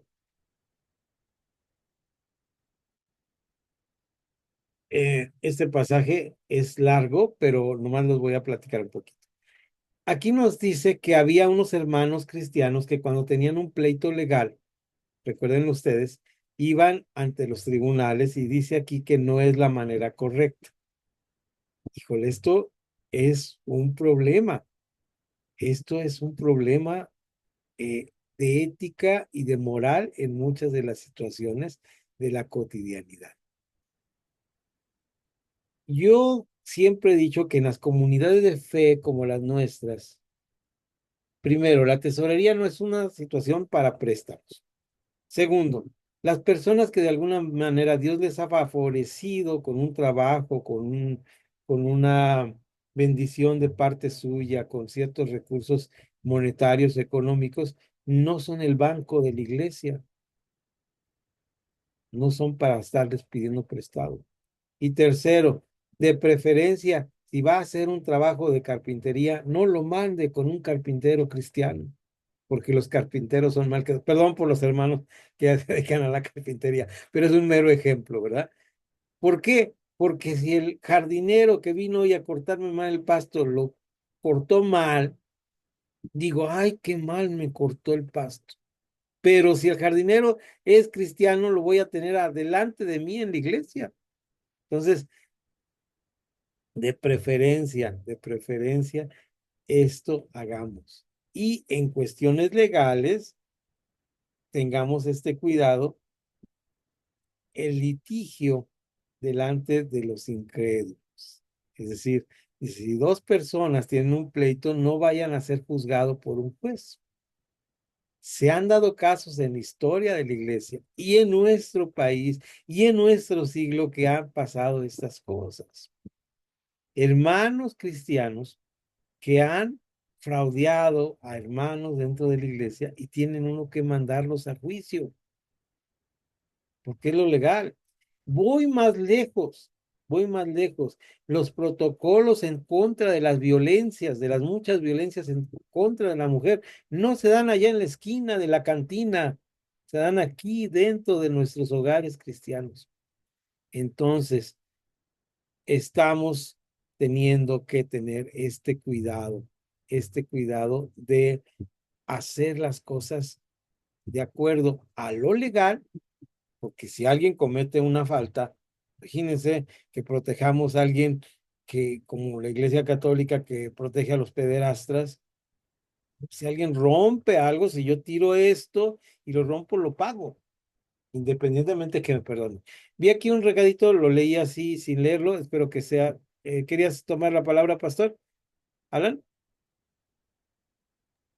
Sí, quería hacer un comentario rápido acerca. Claro que sí, nomás un poquito más fuerte, Alan, porque estoy medio sordito. Ahí ya se escucha bien. Ok, este tema es muy interesante en esta parte porque a mí me pasó una situación similar donde estaba leyendo la parte de, estamos leyendo y va más o menos a lo que pasó. Una hermana que tenía yo en la iglesia, una congregante, una situación legal de acusaba a una de sus hijas de haberse robado unas joyas de la dueña de la casa donde rentaba. Y el problema se fue arrastrando de iglesia en iglesia, con la hermana huyendo, porque ella no sabía qué hacer, hasta que llegó esa situación nosotros a la iglesia. Nosotros tuvimos que poner solución a esa parte, pero como la hermanita tuvo temor acerca de situaciones, la hermana se fue de la iglesia. A pesar de que nosotros hicimos todo lo posible para resolver la situación, la hermanita simplemente optó por hacer lo mismo que se le demás iglesias. Ok. Sí, hermano, así es. Entonces debemos ser sabios, ¿no? También en ese sentido, muy importante lo que acaba de comentar. Las situaciones se dan. Ven ustedes cómo las situaciones se dan. Entonces tenemos que tener esa precaución. Los protocolos de protección, de seguridad hacia nuestros niños, hacia las personas más vulnerables, hacia las personas en tránsito, hacia las personas en situación de vulnerabilidad deben ser parte de los protocolos cristianos, de nuestra actitud cristiana. Vamos rápidamente, ya leímos esta parte de los primeros cristianos que no quería Pablo que fueran delante de los juzgados, que no que se juzgaran. Y ahora sí alguien me lee la letra G, por favor. Completita.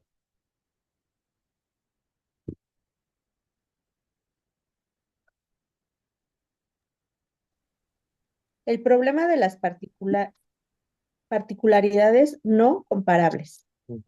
Tiene que ver con dos clases de textos, los que se refieren a asuntos del siglo I, que en su mayoría no tienen su contrapartida en el siglo XXI, circuncisión, esclavos, etc.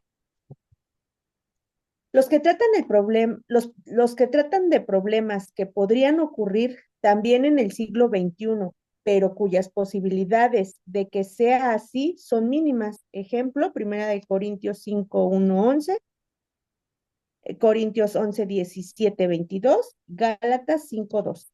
La hermenéutica. Sí, permíteme, hermana Janet. Vamos, Gálatas 5:2, rápidamente. ¿Alguien lo tiene? Y sigue ahí, por favor, hermana. Ahorita vas a seguir leyendo, pero nada más alguien que me lea para que nos dé contexto de lo que está diciendo el manual. ¿Alguien lo tiene? Me asomo por aquí para ver si los veo. Adelante, Maestro. adelante. 5:2. Sí.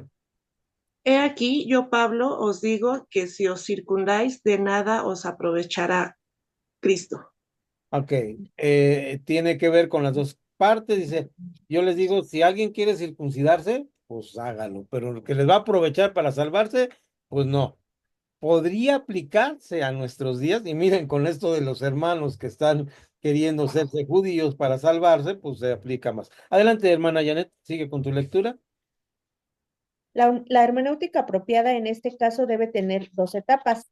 Primera, expresar un principio claro, que usualmente trasciende la particularidad histórica a lo que se aplicaba. Segundo, el principio no pierde su temporalidad ahora que se aplique caprichosamente a cualquier clase de situaciones. No es lo conveniente, se debe aplicar solamente a situaciones verdaderamente comparables. Y aquí tenemos, gracias, hermana, gracias. Hasta ahí vamos a leer y vamos a explicar algo. Les agradezco las lecturas. Vamos a ir a vernos todos para que grabemos en la galería. Ok, fíjense bien esto que es muy importante. Esos principios hermenéuticos o esta interpretación tiene que ser muy cuidadosa. Ayer o antier hablé con los queridos hermanos y me estaban dando la queja de una persona de su iglesia que basada en un versículo bíblico estaba haciendo algo que no se debe hacer, porque solamente era un versículo bíblico. El versículo bíblico era de una carta donde dice que este es el aguijón de la carne que tiene Pablo y que lo está molestando. ¿Lo recuerdan ustedes el versículo? Y él se presentó en la iglesia y dijo, miren, y no les voy a decir qué, pero dijo, este es mi pecado y es mi aguijón de la carne. Estaba haciendo una muy mala interpretación de la Biblia, porque la Biblia dice que el camino del justo es como la luz de la aurora en Proverbios, que vaya en aumento. Y luego dice Pedro que el bautismo que corresponde a esto no salva, pero es la aspiración de una buena conciencia delante del Señor. Es decir, nuestra vida está dejando de lado la santificación con un versículo que tiene que ver con algo que podría ser una enfermedad o una tentación o lo que sea de un hombre que está haciendo un momento de la vida, lo que está ahí Pablo quejándose, dice, miren, es que pues le he pedido varias veces al Señor que me quite esto, pero no me lo quita. Y entonces él mencionó algo de pecado y le dijo, pues entonces aquí estoy, hermano, así soy y no me van a cambiar. Y eso se llama, desgraciadamente, cauterizada la conciencia, también dice la palabra. Estas personas ya no, hay que, es bien clara la palabra, dice, si tu hermano comete una falta contigo, llámale. Si no te hace caso, pues delante de dos testigos. Si no es delante, y lo dice el Señor Jesús, si no es delante de los testigos, llámalo delante de la congregación. Y si no, ¿qué dice? Tómale por gentil y publicano. ¿Qué significa esto? ¿Echarlo a la calle o llevarlo al infierno directamente? No, un gentil y un publicano para este tiempo, fíjense otra vez en tiempos bíblicos, era aquel que necesitaba predicarle la palabra de Dios. Entonces, ven, hermano, ¿sabes qué? Mira, no has entendido que necesitas la salvación.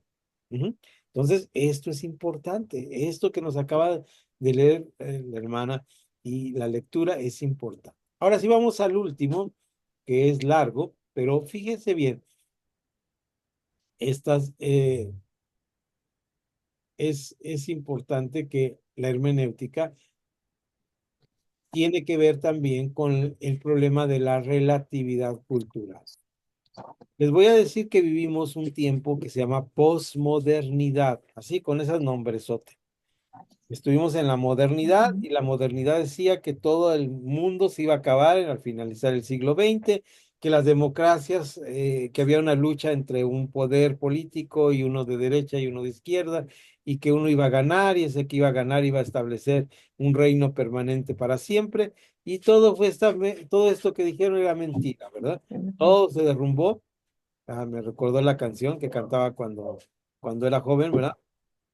Todo se derrumbó y se acabó.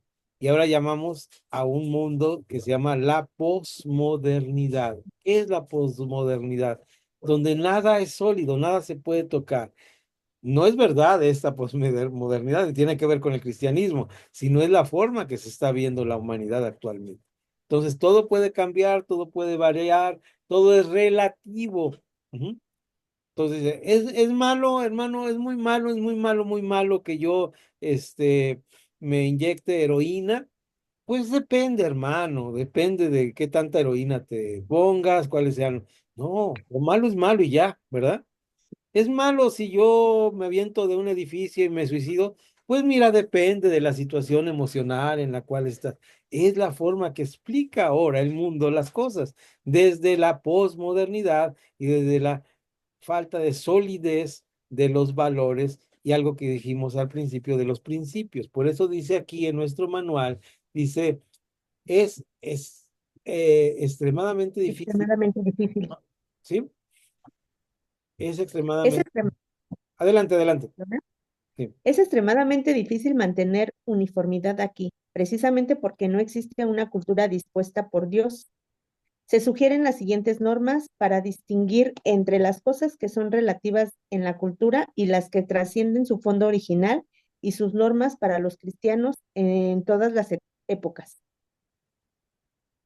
Adelante, hermano, los dos puntos. Distinguir primero entre el núcleo del mensaje de la Biblia y lo que sea dependiente o periférico en él. Distinguir entre lo que el NT, Nuevo nuevo, Testamento. ¿qué es? Nuevo Nuevo Testamento. Testamento, mismo considera intrínsecamente moral y lo que no. Las listas del pecado nunca contienen cosas culturales. Lo dice en 1 Corintios 6, 9, 10. Hay que tomar nota de las partes donde el Nuevo Testamento tiene un testimonio uniforme y constante y donde muestra diferencias. Hasta ahí. Ahora, Testimonio uniforme. permíteme un segundo, hermana Janet. Vete al punto 7 abajo para que aclares la palabra intrínsecamente para nuestros demás hermanos que están escuchando. Al 7. En el punto 7 dice. Sí, abajo, la rayita dice 6, dice 7. físicamente. Intrínsecamente, básicamente, interno, contenido en. Contenido en intrínseco significa contenido en básico. Vean ustedes aquí, es importante esta aclaración antes de que sigas leyendo el siguiente puntito, porque hay otra aclaración. Este punto de lo intrínseco quiere decir que hay dos niveles, el nivel que llamamos superficie y el nivel que llamamos fondo. Todas las cosas tienen cosas de superficie y todas las cosas tienen cosas de fondo. En la Biblia, las cosas de superficie son las que se pueden mover, como cuando nosotros vamos en el mar, lo que está arriba se mueve, ¿verdad? Son como las olas y todo lo demás. Lo que no se mueve es el fundamento, lo axiomático, lo fundamental. Por eso hay cosas de forma, que son las que están arriba en el mar, y de fondos, que son el fondo del mar. Las cosas de forma serían si yo doy la Santa Cena en vasitos de plástico, lo doy en vasitos de vidrio. ¿Se entiende esto? Y yo llego a la iglesia y digo, no, aquí no son verdaderamente cristianos porque usaron vasitos de plástico. Deben usar vasitos ecológicos desechables. o de vidrio para volverlos a lavar, para que no se contamine el océano. Esas son cosas de forma. ¿Cuáles sería en la Santa Cena o la Cena del Señor, la Eucaristía o la misa o la mesa del Señor, las cosas de fondo? Estamos celebrando el sacrificio por nuestros pecados y estamos reconociendo nuestra falta de capacidad de estar bien delante de Dios. Y si no estamos bien, vamos a ponernos a cuentas delante de Él por medio de la confesión de nuestros pecados. Ese sería el fondo. La forma es en qué vasitos tomamos la Santa Cena. Oye, yo fui a tu iglesia y llevaron una semita y cada quien le arrancaba. No, nosotros usamos galletitas y tienen que ser de las saladitas, ¿verdad? Entonces, esa sería la forma. Entendido muy bien lo que es la forma y el fondo, en los problemas de la relatividad cultural que vivimos, tenemos que distinguir entre la forma y el fondo. Ahora, aquí podremos entrar en discusiones muy interesantes. Les voy a poner un ejemplo. ¿Cómo viven los jóvenes la realidad ahora? Yo lo veo en mis nietos. Mis nietas no fueron perforadas de los oídos cuando nacieron. Ahora que la mayor entró a secundaria, ya pidió se le perforaran los oídos. Ahora, eso es, no sé, en su iglesia y en todo, pero hace 20 o 30 años. En mi iglesia, eso era pecado. ¿Sí era pecado, amor? Que mi mujer se asomó. Era pecado. Otra cosa de forma y fondo. ¿Qué nos pasaba, Esther, cuando nosotros decíamos que íbamos al teatro o al cine? Hace 40 años que nos casamos. Te condenaba y había el riesgo de que te quedaras ciego. Había una historia urbana de un hermano que fue al cine y salió ciego, que se contaba en diferentes maneras, y había testigos presenciales de esto en cada iglesia que habían visto al hermano ciego saliendo del cine. ¿Se dan cuenta de lo que es la forma y el fondo y lo que es lo cultural? Bueno, no sé ustedes si van al cine o no, pero ahora con Netflix, pues no necesitamos ir al cine, ¿verdad? ¿Y cuántos, nomás esto, no puedo decir, tengo que callarme aquí. ¿Cuántas cosas vemos asesinatos en Netflix, verdad? Estamos normalizando la cultura de la violencia. Dejemos cosas al lado. Entonces, vean ustedes, estaba alguien leyendo y nos faltaba un pedacito, ¿verdad? ¿Sí? ¿Estoy bien? Adelante. Hay que tomar nota de las partes donde el Nuevo Testamento tiene un testimonio uniforme y constante donde muestra diferencias, perdón. Testimonio uniforme. El amor como la respuesta ética fundamental del cristiano, la ética personal del desagravio, la maldad de las contenidas, el odio, el asesinato, el robo, la homosexualidad, las borracheras y la inmoralidad sexual de toda clase. Ahí está No, muy interesante. Permíteme, fui el 8, desagravio, enmienda, compensación, resarcimiento. No vamos a decir aquí que el perdón cristiano todo lo perdona. Sí, es verdad, pero hay un desagravio, hay una pena y un pago por lo que se hace. Y tenemos que pagar eso. Adelante, hermana, sigue adelante. no muestra uniformidad en ministerio de la mujer en la iglesia. Comparar, Romanos 16, 1, 2 al 7, Filipenses 4, 2, 3 y Primera de Corintios 11, 5. Distinguir dentro del Nuevo Por ahí, Testamento. Pablo, permíteme, hermana, perdón por la interrupción. Disculpa. Por ahí, Pablo, por un lado está diciendo que no permite a la mujer, pero por otro lado, en Romanos 16 y Filipenses está recomendando personas del sexo femenino para trabajar en la iglesia y diciendo que son colaboradoras suyas, ¿no? Entonces, ¿qué está pasando? Adelante, por favor, disculpa. ¿Distinguir? Distinguir dentro del Nuevo Testamento mismo entre el principio y la aplicación específica, ejemplo Romanos 16, 16, Primera de Pedro 5, 14. ¿Cuántos varones hoy se saludan con un beso santo? ¿Por qué no se saludan de esa forma así si es bíblico? Es simple, porque ese tipo de saludo no forma parte de nuestras prácticas culturales. Ahora, ¿cuántos se estrechan las manos y se dan un abrazo fraternal? El principio es que el principio es que nos saludemos afectuosamente. La aplicación varía de cultura en cultura. Permíteme un segundo. Manténgase alerta. Ujú. Vean ustedes cómo la cultura va cambiando, ¿verdad? Vean ustedes lo que pasó con pandemia. Nos veíamos así, nos saludábamos así, ¿verdad? Las manos ya, los puñitos, ¿no? Los niños, yo veía a mis nietos, mis sobrinos, cómo se saludaban. Adelante, hermano. Manténgase alerta a las posibles diferencias culturales entre el siglo I y el actual, que algunas veces no parecen obvias. Reconocer las dificultades, comunicarnos, tratar de definir algunos principios, amar a aquellos con los cuales tenemos diferencias y estar dispuestos a pedir perdón, si ese fuera el caso. Algunas precauciones que se derivan de la naturaleza ocasional de las epístolas, a veces debemos contenernos con las limitaciones de nuestra comprensión teológica, en 1 Corintios 2, 6, 2 y 3. Fíjense Las nada más. epístolas. Ahí, para que no se me vaya la idea, perdón que te interrumpa nuevamente, pero este versículo que ya estamos revisando y vean cómo vamos a leer 1 Corintios nuevamente con calma, pero ahí ya lo dijimos, lo interrumpimos hace rato la lectura y ahora la seguimos. ¿O no sabéis que los santos han de juzgar al mundo?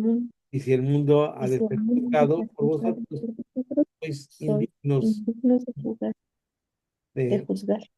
juzgar cosas muy pequeñas, o no sabéis que hemos de juzgar a los ángeles, cuanto más las cosas de esta vida. Y entonces decimos, a ver, ¿cómo vamos a juzgar a los ángeles? Entonces los ángeles hicieron cosas malas, entonces tenemos que tener cuidado de qué está hablando y cuál era la cultura en cuanto y la doctrina o la enseñanza en cuanto a los ángeles en este sentido y todo lo que es el concepto de los ángeles. Y entonces ahí empezamos a pensar y son los ángeles caídos a los que nosotros vamos a juzgar porque ellos pecaron y nosotros fuimos redimidos, pero ellos pecaron y no tuvieron oportunidad de redención y nos metemos en discusiones que son discusiones interminables, como una discusión que se dice que hubo entre los cristianos en un momento de la historia del cristianismo, donde se discutió por muchas semanas cuántos ángeles cabían en la cabeza de un alfiler o en la punta de una aguja. Entonces, imagínense ustedes ese tipo de discusiones llamadas bizantinas por el lugar donde se hizo esta discusión. No tiene caso hacer estas discusiones. A veces pasamos tiempo en discusiones cuando son cosas más sencillas. Perdón por la interrupción, hermana. Vamos ahora sí al punto número 2 y con eso terminamos. Las epístolas responden preguntas hechas en el siglo I, mientras nosotros queremos que respondan nuestras preguntas de ahora. Ahora, ¿se debe fumar? ¿Se debe ver Netflix? ¿Puedo celebrar a los 15 años? ¿Verdad? ¿Debemos tener un gobierno de derecha o de izquierda? ¿Puedo tomar mi pensión del bienestar o debo rechazarla? Es decir, todas esas preguntas son del siglo actual, ¿no? ¿Debo pagar el derecho de piso a los narcobandidos, ¿verdad? Todo eso son respuestas de nuestra realidad actual. No digamos de aquellas cosas que llamamos las grandes enfermedades o cánceres de nuestro tiempo, como es la desigualdad, como es el egoísmo y como son las muchas violencias hacia las personas más vulnerables que desafortunadamente se repiten en nuestras comunidades de fe. Hasta aquí, voy a revisar las preguntas, pero hago una pausa para finalizar.